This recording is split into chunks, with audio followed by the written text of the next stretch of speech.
날마다 쓰는 나의 신앙일기 TV 데일리 큐티 나무의 향기입니다. 오늘은 3월 29일 수요일입니다. 오늘 함께 묵상할 성경 본문은 창세기 9장 18절에서 29절입니다. 방주에서 나온 노아의 아들들은 셈과 함과 야벳이며 함은 가나안의 아버지라. 노아의 이 세 아들로부터 사람들이 온 땅에 퍼지니라. 노아가 농사를 시작하여 포도나무를 심었더니 포도주를 마시고 취하여 그 장막 안에서 벌거벗은지라.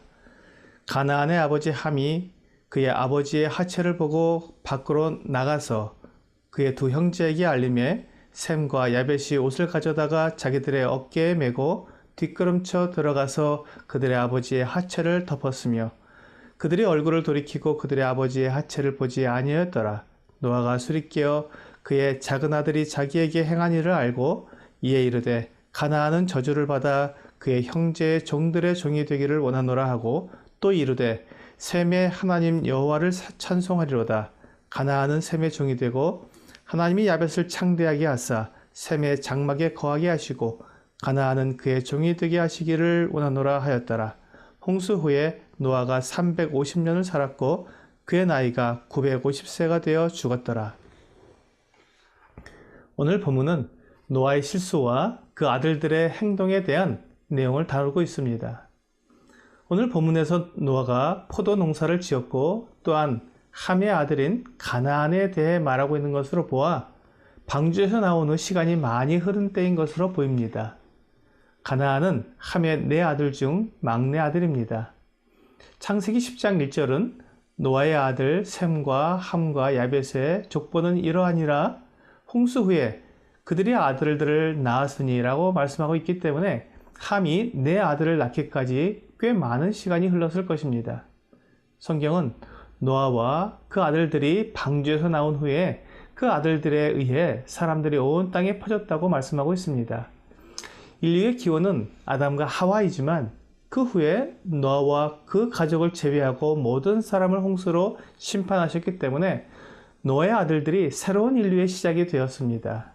그러므로 오늘 본문은 이 세상에 살고 있는 인류의 성격을 이해하는 데 매우 중요한 근거가 될 것입니다. 노아가 농사를 시작하여 포도나무를 심었습니다.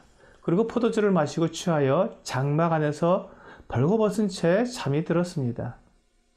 포도를 심어서 오랫동안 먹으려면 저장을 해야 하는데 포도는 오래 저장을 할 수 없습니다.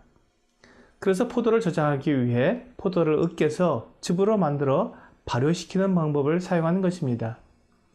포도를 자연 상태로 놔두면 발효가 되는데 이것을 잘 관리하면 포도주가 됩니다. 이렇게 포도주로 보관을 하면 오랫동안 마실 수 있게 되는 것입니다. 오늘날은 포도주스가 만들어져서 포도를 주스로 만들어 마실 수 있지만 포도주스를 만들게 된 것은 19세기 생화학자인 파스테르에 의해 발효 과정이 밝혀진 후 포도즙을 끓여서 주스로 만들 수 있는 방법을 알게 된 것입니다. 이때까지는 포도를 저장할 수 있는 방법이 포도주로 만드는 방법뿐이었습니다. 노아가 포도나무를 심어서 포도주를 마시는 것 그 자체로는 큰 문제가 없었지만 그가 취한 것이 문제였습니다. 포도주를 많이 마셔서 취했고 그 결과 옷을 벗고 장막에 누웠던 것입니다. 그런데 그 모습을 함이 보게 된 것입니다. 함이 아버지에게 볼 일이 있어서 장막에 들어왔을 텐데 우연히 아버지의 부끄러운 모습을 본 것입니다. 이때 함이 할 수 있는 일은 두 가지입니다. 하나는 아버지의 부끄러운 모습을 가려주는 것이고 다른 하나는 아버지의 부끄러운 모습을 그대로 놔두는 것입니다. 함은 두 번째를 택했습니다. 아버지의 부끄러움을 가려줄 생각을 하지 않았습니다. 그리고 그는 나가서 형제들에게 아버지의 부끄러운 모습에 대해 떠들어댔습니다. 아버지의 수치를 놀림감으로 삼은 것입니다. 아버지의 실수를 덮어주고 도와주는 것이 아니라 아버지의 실수를 이용해 자기를 드러낸 것입니다. 그런데 함의 이런 반응과 달리 함이 하는 말을 들은 두 형제 셈과 야벳은 함과 다른 반응을 보였습니다.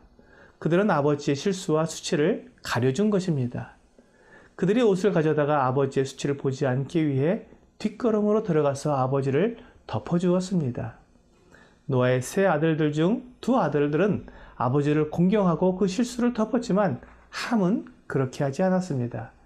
이것으로 우리는 노아가 자녀들에게 올바른 본을 보여주고 잘 가르쳤지만 함은 자기 안에 있는 죄성을 다스리지 못하고 죄를 짓게 된 것을 알 수 있습니다. 후에 이 모든 사실을 알게 된 노아가 그 아들들에 대해 축복과 저주를 하게 됩니다.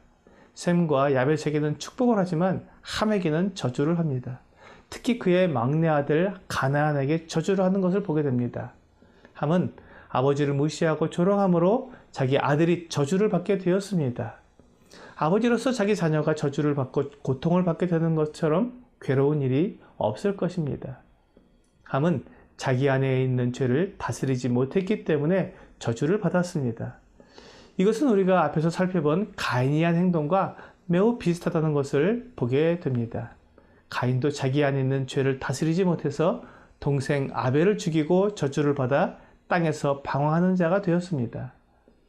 우리가 죄를 다스리지 못하면 그것 때문에 다시 돌이키지 못하는 상황을 맞이하게 됩니다.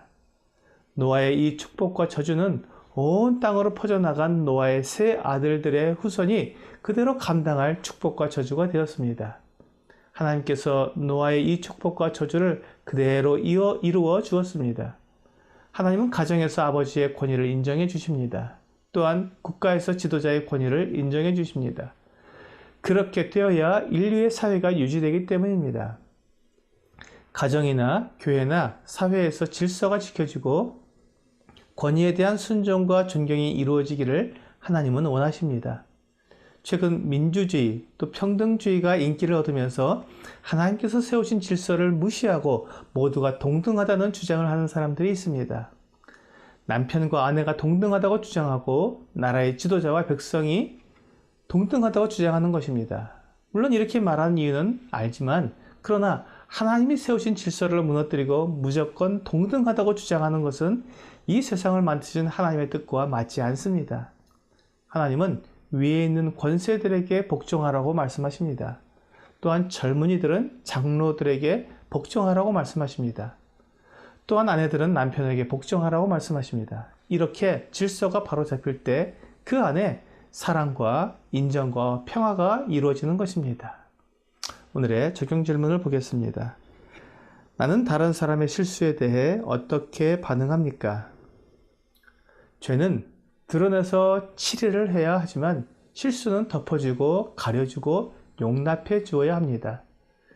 죄와 실수를 구분하는 것이 쉬운 일은 아니지만 성경에서 말씀하고 있는 죄의 목록과 기준을 잘 생각하면서 다른 사람의 죄와 실수를 구분하는 것이 필요합니다. 실수는 누구나 할 수 있는 일이고 그것을 덮어주면 서로 화목하지만 실수를 죄처럼 취급하면 관계가 깨지고 돌이키기 어려운 상황이 될 수가 있습니다. 오늘 다른 사람의 실수에 대해 관대하게 대함으로 사랑과 평화를 누리는 여러분과 제가 되기를 주 예수님의 이름으로 기도합니다.